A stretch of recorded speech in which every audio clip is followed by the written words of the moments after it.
Mon identité dans ce milieu doit rester secrète. BDSM, bondage, domination, soumission, sadomasochisme. Toutes les femmes ont la fonction physique d'être fontaine et donc d'expulser. Elle me fait comprendre qu'elle aimerait bien se tourner sur le dos et que je fouette son entrejambe. J'ai été sollicité, comme on pourrait imaginer, un DJ international. Il m'est arrivé de croiser ma banquière. Mais non. Qui dit bon maître, dit bonne soumise. Je ne vais jamais au-delà de la douleur que l'on me demande. Master J, à votre service. Bienvenue dans Coïncidence Story, le podcast où on explore des destins incroyables, des parcours qui dérangent, qui étonnent et qui font parler. Aujourd'hui, attention, émission très spéciale. Pour la première fois, j'accueille un invité totalement masqué, inconnu du grand public, mais légende vivante dans un univers aussi fascinant que tabou, le BDSM. Il est là, devant moi, en noir, en cuir, masqué. Il s'appelle Master J, maître BDSM depuis plus de 30 ans, spécialiste du fouet à la Florentine, maître fontainier, enveloppé au fouet, formateur, dominant, mais surtout un homme qui a choisi d'être au service du plaisir et de la douleur. Aujourd'hui, il va tout nous dire, les fantasmes, les limites, les secrets, les codes, les pires demandes, les meilleures histoires, et pourquoi dans son monde, le sexe est secondaire. Alors c'est cru, c'est crash, c'est vrai, bienvenue dans l'univers de Master J. Bonjour Master J. Bonjour Maxime. Merci beaucoup d'être là. Merci de m'avoir invité. Alors, tu es masqué, c'est une première dans Coïncidence Story. La première question qui me vient, pourquoi es-tu masqué ? Mon identité dans ce milieu doit rester secrète. Master J, c'est pas que un personnage dark, c'est aussi un personnage, je dirais, un peu fabuleux, Fantasmagorique. Fantasmagorique. Absolument. Okay. Avec de l'humour, quand même. Ou on évite ce genre de choses. Je garde quand même mon trait d'humour, mais dans la fonction de maître BDSM, je dois faire preuve d'un sérieux exemplaire. Tu pratiques le BDSM depuis plus de 30 ans. Oui. Est-ce que tu te rappelles de ta première expérience ? C'était de me rendre dans un lieu libertin et d'avoir fait la rencontre d'un maître qui avait à l'époque 74 ans et qui, au vu de ma personnalité, a décidé de me prendre sous son aile et de me former. Ok, ça s'est passé comment ? Eh bien, je me suis intéressé à ses pratiques, parce que déjà, dans ma ligne de pensée et dans ma sexualité, j'avais besoin de certaines réponses. J'étais très jeune. Et il a décidé de me prendre sous son aile et m'a formé pendant 3 ans. C'était quoi ? Une pulsion ? Une rencontre, comme tu viens de le dire ? Une envie depuis quelques années ? C'est quoi le mot qui pourrait définir ça ? C'était un questionnement sur ma propre sexualité et aussi sur l'envie de découvrir un monde qui paraît être très tabou, et qui l'est d'ailleurs, mais qui avait besoin d'être simplifié dans ma tête par des pratiques exercées par quelqu'un de très professionnel. Et je dirais que les planètes étaient alignées, qu'on s'est rencontrés avec ce maître de façon tout à fait, pour moi, claire. C'était une coïncidence finalement. C'était une coïncidence, et pour moi, la racine de coïncidence, c'est coïncider, donc aller avec. Donc pour moi, c'était un rendez-vous. Alors, combien de temps tu as appris à maîtriser cet art ? Alors, on ne maîtrise pas tout dans l'art du BDSM parce qu'il y a énormément de pratiques. J'ai voulu me spécialiser dans certaines pratiques qui correspondaient à ce que j'avais envie de faire, envie de faire découvrir. Et pendant 3 ans, il m'a initié à certaines pratiques, dont j'ai fait ma spécialité et qui correspondaient à ce que je voulais vivre et faire vivre. Et au bout de 3 ans, il m'a adoubé. Évidemment, on va s'intéresser à tes 3 spécialités. La première, c'est le fouet à la Florentine. Est-ce que tu peux nous expliquer en quoi ça consiste exactement ? Alors, je dirais plus, on est sur du martinet plutôt que du fouet. Chaque agrès, puisque ce sont des agrès, ont un nom bien précis et doivent être nommés de façon très précise. Donc là, on est plutôt sur des martinets. D'accord. Alors, pas le martinet de notre enfance avec 4 brins, mais là, moi, j'opère avec du 55 brins en double cuir et velours, et sur une longueur de 47 cm x 2, donc 110 brins. Donc, il y a des soumis, c'est comme ça, ou des soumises, c'est comme ça qu'on les appelle, je crois, on va y revenir juste après, que tu vas fouetter avec 110 brins de martinet. Oui. Ok. Qu'est-ce qu'ils viennent chercher, les gens ? Chaque soumis ou soumise vient chercher une expérience, vient chercher une réponse à une question physique, physiologique, intellectuelle ou simplement sexuelle, avec, si possible, le plus de professionnalisme. Donc souvent s'adresse à un maître ou une maîtresse, sachant qu'un maître ou une maîtresse peut dominer un homme ou une femme selon sa demande. Et j'ai surtout l'habitude de dire que nous, dominants, master, maître ou maîtresse, sommes au sévice de notre soumis ou soumise. on a dans l'inconscient, quand on ne connaît pas, l'idée que le dominant décide de tout. Et en fait, ce que tu es en train de dire, c'est que c'est C'est finalement tout le soumis l'inverse. qui décide de là où on s'arrête, de là où on commence et de ce qu'on veut faire ou pas. Alors encore une fois, c'est ma propre lecture Oui, oui. du mastering. C'est pour moi, je dois être au service, donc au service de la demande de mon soumis ou de ma soumise.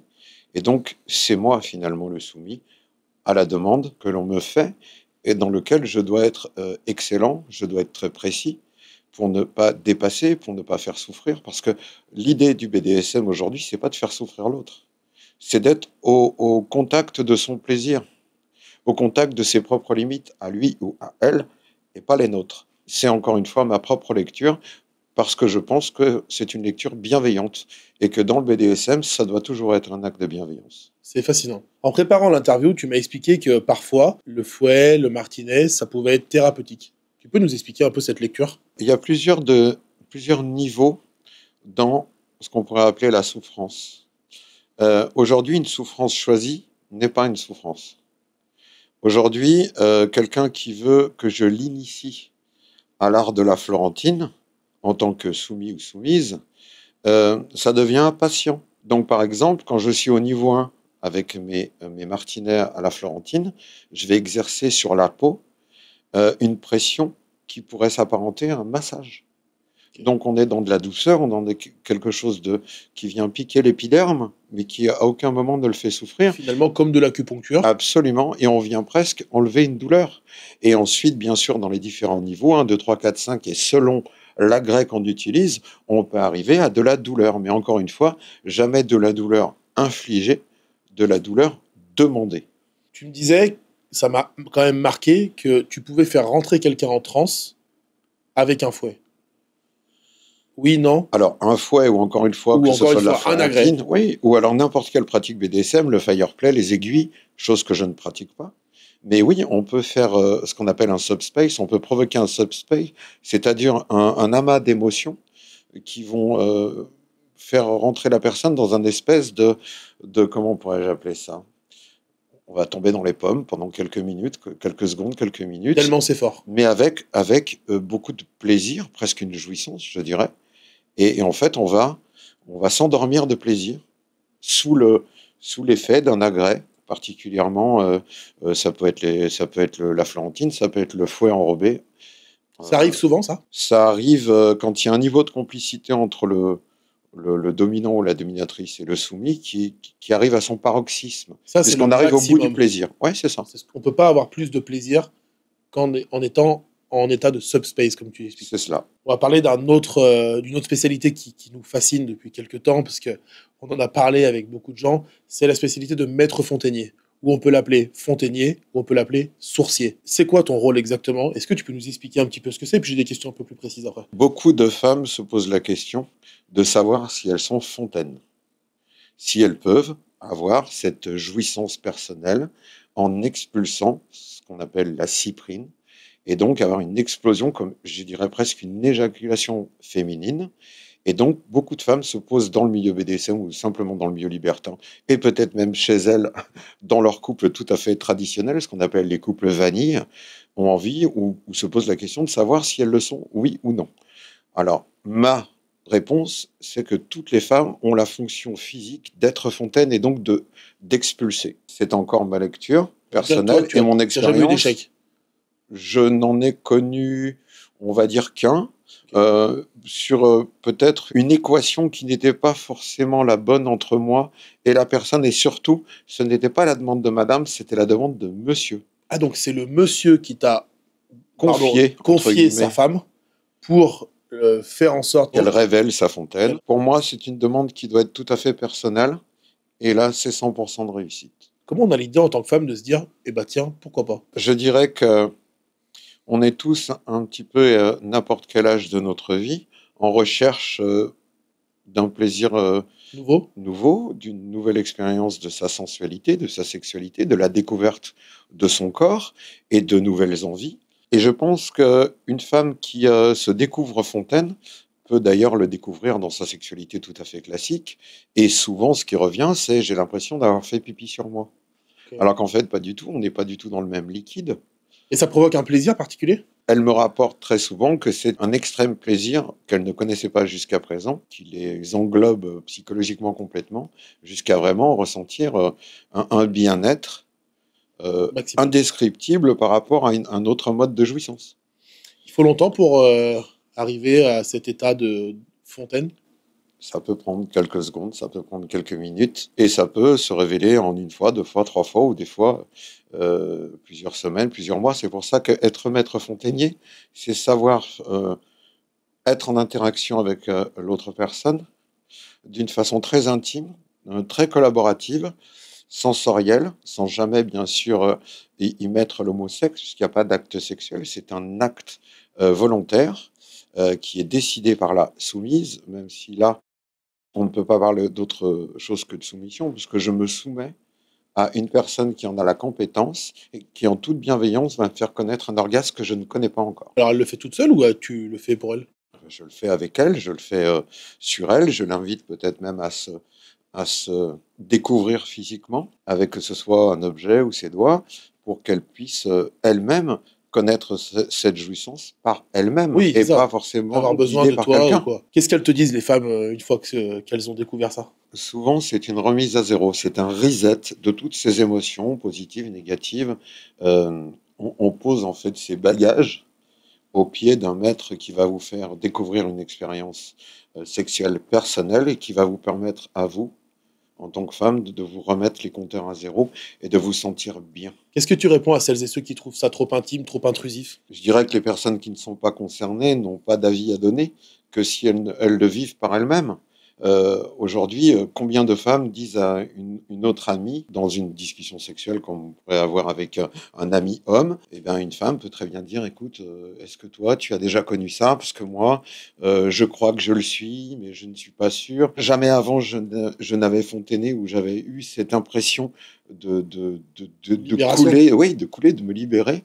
Et souvent, elles veulent en savoir plus. Et il y a aussi des femmes qui n'ont jamais fontainé, qui ne voudront jamais le faire parce que ça les dégoûte, et d'autres qui, au contraire, sont très curieuses de savoir comment elles pourraient vivre cet instant personnel, puisque de toute façon, une éjaculation masculine et féminine reste, Oui, c'est très personnel. reste personnel. On va parler rapidement de ta troisième spécialité avant de parler du reste, c'est l'envelopper au fouet.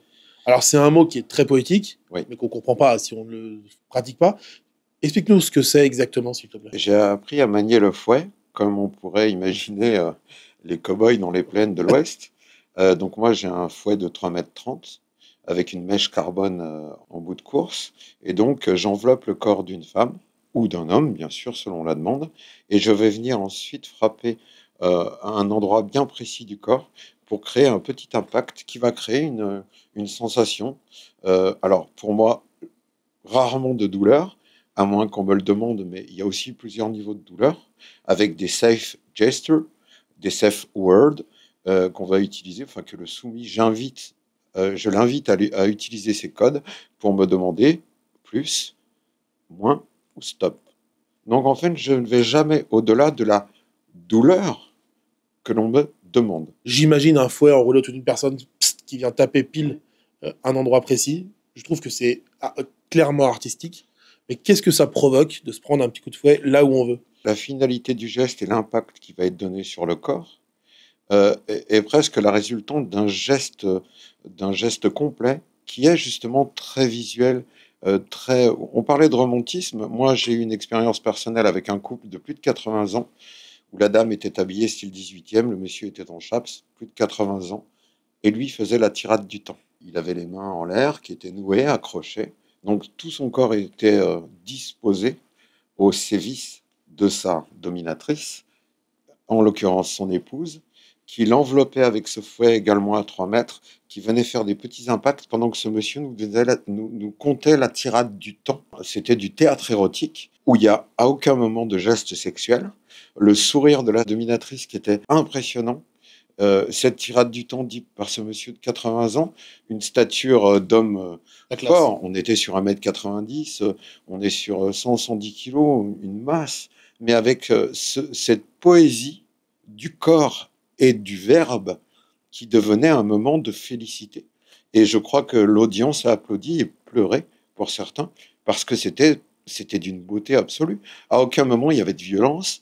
Il y avait vraiment cette complicité homme-femme où on oublie qui est le dominant, qui est le dominé. On est juste dans un moment de poésie et presque quand on entend la tirade du temps et qu'on voit ce geste, on a presque l'impression qu'on parle de la douleur de la vie, des épreuves de la vie, et tout ça en parfaite complicité avec la dominatrice, en l'occurrence dans ce moment-là, et on est dans un moment de poésie pure. Tu m'as raconté une anecdote, quelque chose d'hallucinant. Tu as fouetté en 2 jours, en moins de 2 jours, 189 personnes Oui. au Cap d'Agde. Je travaillais à l'époque avec ma collaboratrice et compagne de vie sur des animations commanditées par un site libertin qui, pour se faire remarquer, nous avait pris en tant que performeurs. Et donc, pendant quelques années, nous avons animé les pool parties. Et ce qui était drôle, c'est que nous étions les seuls habillés à devoir jouer des rôles dans des costumes des fois très très chauds et donc mettre l'ambiance. Donc des ambianceurs de pool party. Et une année, on nous a dit, mais apparemment, tu es un peu dans le BDSM, enfin plus qu'un peu, et on aimerait faire un thème fétiche. Donc je suis arrivé, masqué, habillé de cuir, de clous, pour être assez impressionnant, parce que je fais 1,85 m pour 106 kilos.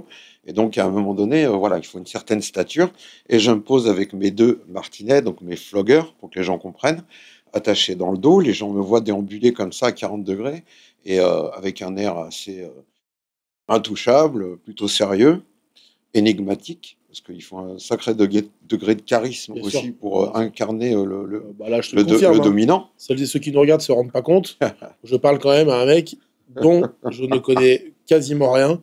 Et c'est très impressionnant, franchement. C'est le but aussi, c'est de créer aussi cet impact psychologique et de ne pas être fragile, quoi. Je veux dire, il faut avoir une certaine stature, un certain charisme et aussi une certaine position pour montrer qu'on est là et que, sans vouloir être obséquieux, mais montrer qu'on est là et que notre présence est là pour quelque chose. Et donc, à un moment donné, ben, comme tout le monde ne savait pas exactement quoi faire et moi faire du BDSM comme ça, les gens les gens s'approchaient de moi et puis disaient mais je vois que vous avez des fouets, c'est possible de me mettre un petit coup sur les fesses, homme ou femme, hein. Et puis d'un coup je me mets à faire un petit jeu de flogger sur les fesses de quelqu'un en douceur avec les safe gestures, avec plus moi parce que là j'ai des gens qui parlent italien, espagnol, anglais et donc avec le safe gesture on me demande plus, on me demande moins ou stop.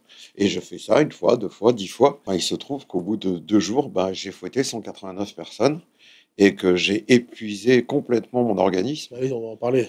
Et avec une anecdote assez sympathique, c'est que j'ai une Italienne à un moment donné à qui je fouette les fesses, qui me demande de monter un peu plus haut, je dirais en intensité. Je me donne aussi des limites, hein. Je ne peux pas non plus aller au-delà de mes limites à moi physiques et aussi intellectuelles, parce que je ne suis pas là pour faire souffrir les gens, je suis là pour leur faire découvrir.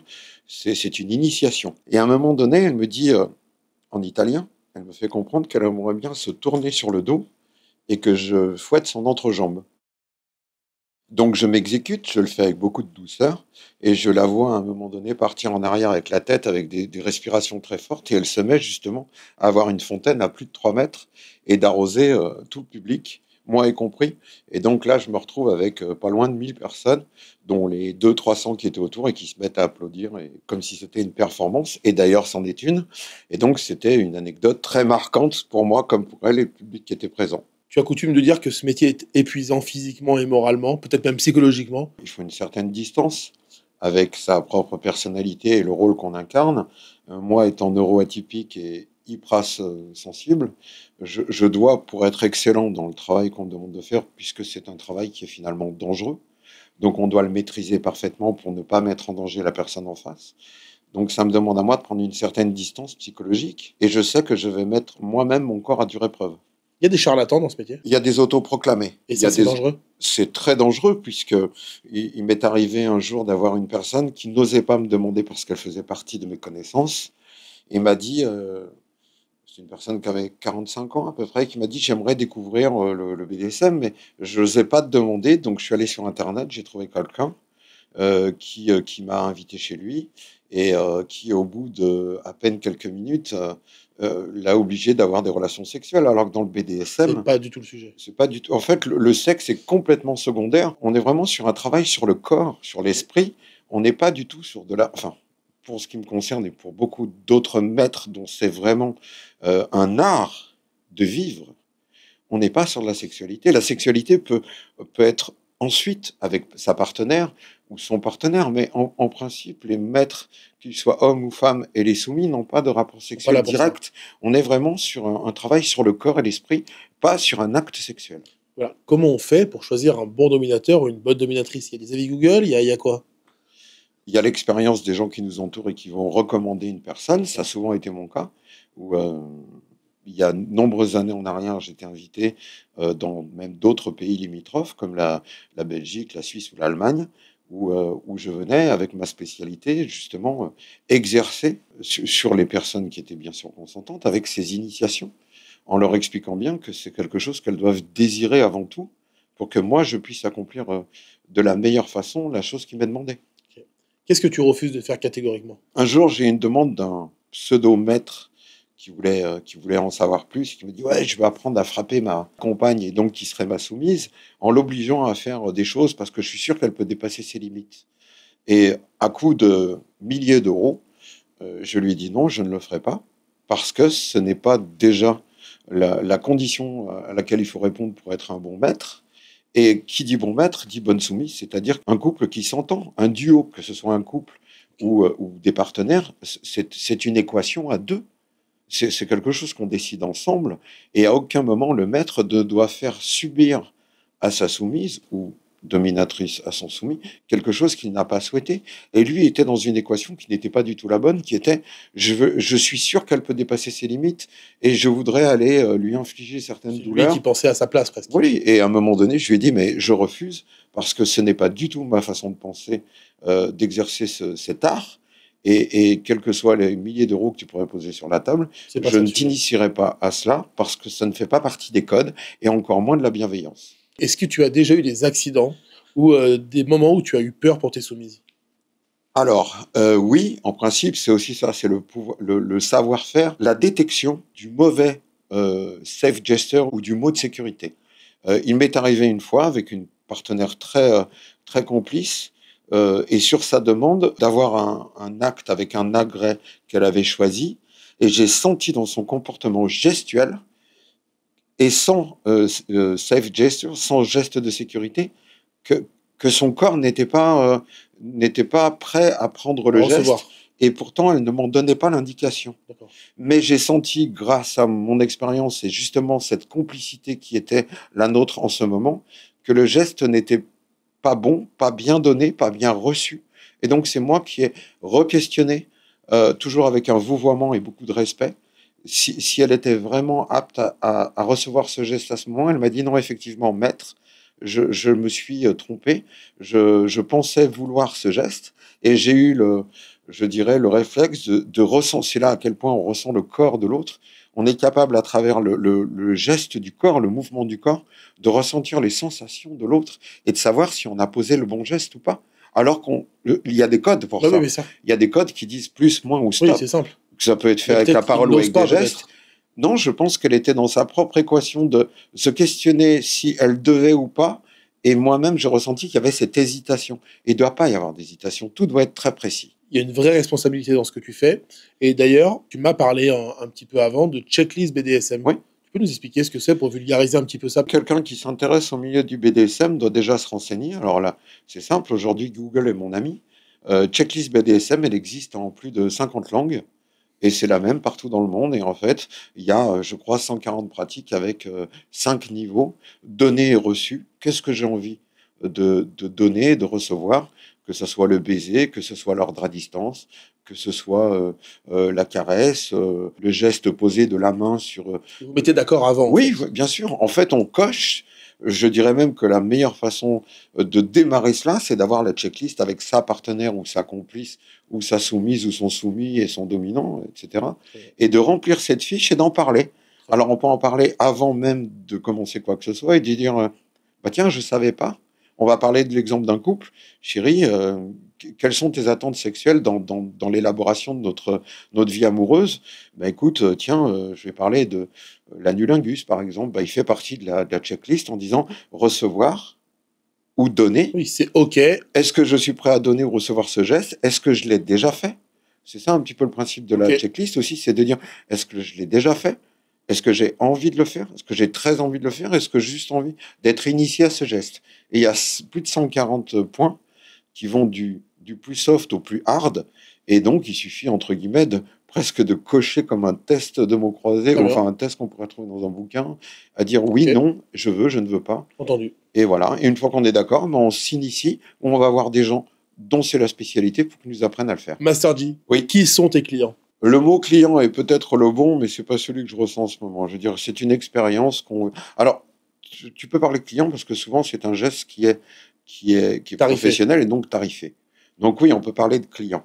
Les Mais profils, alors les profils de personnes qui les sont profils, j'ai de tout. J'ai la ménagère, la femme célibataire, le couple, hétéro, homo, peu importe, qui veulent découvrir quelque chose. On a même eu avec ma compagne une personne qui voulait être dominée par deux personnes, un couple, et qui a découvert à plus de 40 ans sa sexualité. C'était presque une thérapie pour elle, puisque c'est quelqu'un qui vivait à l'époque dans un autre pays, qui avait été marié par contrainte, et donc qui n'avait jamais été touché que par des hommes sans sa propre volonté. Et un jour, j'étais en exhibition dans une discothèque non conformiste où je devais faire un acte d'initiation au BDSM avec ma compagne et une autre partenaire.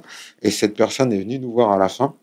Donc je donne le profil, 40 ans, qui commençait à bien sentir dans le pays, à parler la langue, et qui est venu et qui m'a dit, je ne comprends pas, j'ai eu un orgasme en vous regardant, j'ai 40 ans, je suis sexué, j'ai eu un enfant, j'ai été marié, je n'ai jamais senti d'orgasme, et en vous regardant, j'ai eu un orgasme, je voudrais en savoir plus. Et c'est devenu, entre guillemets, une cliente, si on peut appeler ça comme Ok. ça. Tu as déjà eu des expériences folles dans ta carrière qui t'ont marqué, positivement ou négativement? Est-ce que, si tu penses à ça, qu'est-ce qui te vient en tête? J'ai été moi-même choqué par des pratiques qui font partie du BDSM, donc la checklist, et dont certaines personnes font la demande à des dominants, maîtres ou maîtresses, et qui m'ont moi-même, qui ne font pas partie de mes codes.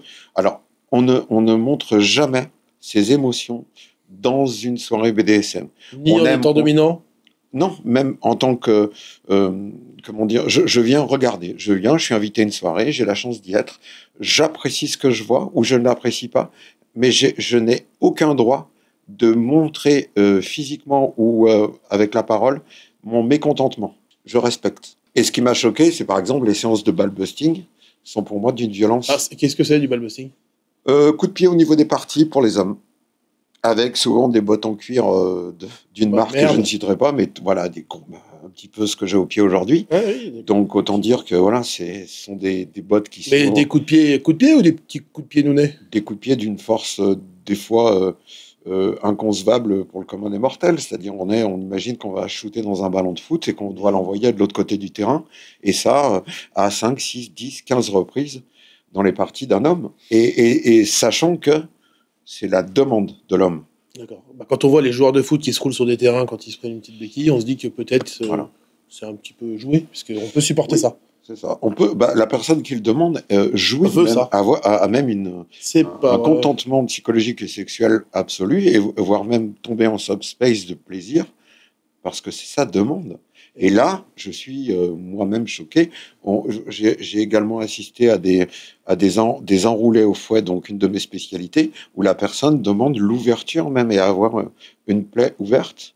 Et ça, je refuse de le faire, mais j'ai déjà assisté à ces pratiques et bien d'autres qui ne correspondent pas à ma lecture du Bien sûr. BDSM et qui moi-même me choquent, mais par contre, je reste en distance Ce sont tes limites. et je respecte. Ce sont mes limites aussi personnelles de voir ceci et de dire je détourne le regard, ça ne me plaît pas, je n'ai pas à Ok. le commenter. Très bien. Si ces personnes-là sont heureuses en le pratiquant. On fait.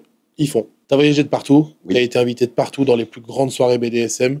J'emploie ce mot. C'est moi qui ai sorti ce mot, hein, parce qu'il n'y a pas aucune prétention dans ce que tu m'as dit avant, je le précise. Ça fait quoi d'être une rockstar du BDSM? Ça peut être très stimulant. En tout cas, c'est un travail, comme tu l'as signalé tout à l'heure, qui est très éreintant, qui est physiquement très éprouvant. Donc, c'est une performance et qui est justement très prenante psychologiquement. Et donc, le détachement que j'ai décidé d'avoir avec justement un personnage masqué, c'est le fait déjà de protéger mon identité et aussi de me désimpacter en enlevant le masque. J'enlève mon rôle de Master G et je redeviens moi-même. Et par contre, je reste un personnage tout à fait inconnus du public. Tu disais que tu prenais des taxis, un vrai taxi, un faux taxi pour pas qu'on te suive. Ouais. J'ai eu un peu cette carrière de star sur quelques dates, notamment à Berlin, où j'étais sollicité, comme on pourrait imaginer, un DJ international. J'arrivais en taxi masqué, donc je partais de l'hôtel masqué, et je repartais avec 2 taxis, donc un vrai, un faux, pour que les personnes ne me suivent pas, n'essayent pas de savoir quelle était mon identité. Donc voilà. Bon, j'ai une question qui me vient. Est-ce que 100% de tes soumises et de tes soumis n'ont jamais vu ton vrai visage? Est-ce que tu as fait des exceptions? J'ai fait des exceptions pour des gens avec qui j'ai lié une complicité, voire même amicale. Mais la plupart du temps, pour des inconnus, je reste quelqu'un de mystérieux et je dois rester quelqu'un d'anonyme. Mais effectivement, il m'est arrivé de faire quelques exceptions dans le milieu qui me connaît en tant que Master G, qui connaît ma vraie identité. Et par contre, je ne dévoile mon identité qu'avec ma partenaire, où nous sommes en démonstration, initiation en commun, où là, les personnes me connaissent sous un autre nom. Est-ce qu'il t'est déjà arrivé de voir arriver un soumis ou une soumise que tu connais, mais qui ne te reconnaît pas du fait que tu es masqué? Est-ce que, Plus d'une fois. exceptionnel, est-ce qu'à l'inverse, tu as déjà eu des soumises ou des soumis, parce qu'il y a des hommes et des femmes, on est d'accord, Absolument. que tu as revu dans la vraie vie civile et qui ne sauront jamais que c'était toi? Oui. Ça arrive souvent? Ça arrive régulièrement, pas souvent, mais m'est arrivé de croiser ma banquière, Mais non. de croiser le boucher de la rue d'à côté, enfin, il y a absolument tout profil. On peut être C'est chef d'entreprise, pas on peut vrai. être travailler à la commune, travailler dans une crèche, être professeur des hautes écoles, ou même ministre. Ça Non. m'est arrivé. Non, mais c'est Non, fou. non, des gens qui sont de la haute société, des stars. Et étant masqué, l'avantage, c'est que moi, je les vois, mais eux ne me voient pas. C'est tellement fou, ça. Ton entourage, il réagit comment à ça? Il est au courant? Non. Mon entourage proche, oui. Et quand je dis proche, ça tient sur les doigts d'une main. Mais sinon, non. Tes connaissances, tes amis, ceux qui ne Non, pratiquent pas ne sont cette pas au courant. activité étant masquée et protégeant mon anonymat, me permet justement de pouvoir le vivre de façon très professionnelle et pas amicale. On ne tape pas sur l'épaule en me disant hey, ça te dirait de me faire une petite séance? Non, c'est quelque chose qui reste entre guillemets C'est du travail. une activité rémunérée, donc un métier précis sur lequel je n'ai pas le droit, entre guillemets, de m'évader psychologiquement avec quelques amitiés. Non, non, c'est quelque chose qui doit être absolument maîtrisé. Est-ce que toi, tu prends du plaisir? Comment pourrais-je le faire en éprouvant du plaisir? Je le précise, psychologique. C'est très plaisant et très enivrant, et en plus étant neuroatypique, c'est très plaisant de savoir qu'on a fait une bonne séance, que la personne nous est remerciante, elle va nous remercier chaleureusement parce qu'elle a vraiment vécu un instant de félicité, ce que j'appelle un instant magique, un moment où vraiment on découvre quelque chose qu'on ne connaissait pas avant. Donc c'est une réussite, c'est une formidable expérience que je vis moi aussi physiquement et intellectuellement de façon très positive. Donc oui, je te réponds oui, j'éprouve du plaisir, mais jamais physique, jamais sexuel Oui, pour oui. être très précis. J'entends. Question simple, qu'est-ce qu'un bon soumis ou une bonne soumise et qu'est-ce qu'un bon dominant ou une bonne dominante? Sur la première et dernière fois, je vais utiliser un mot que j'utilise souvent dans d'autres domaines de mes compétences, SPC. Suis les putains de consignes. Je le fais de façon très un peu vulgarisée, mais un soumis qui ne serait pas un bon soumis, c'est un soumis qui donnerait la mauvaise information.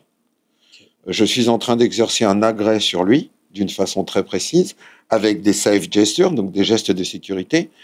Cette personne oublie ou volontairement ne me donne pas ces gestes de sécurité, je risque de faire un acte contre nature par rapport à ce que je dois donner par rapport aux gestes indiqués.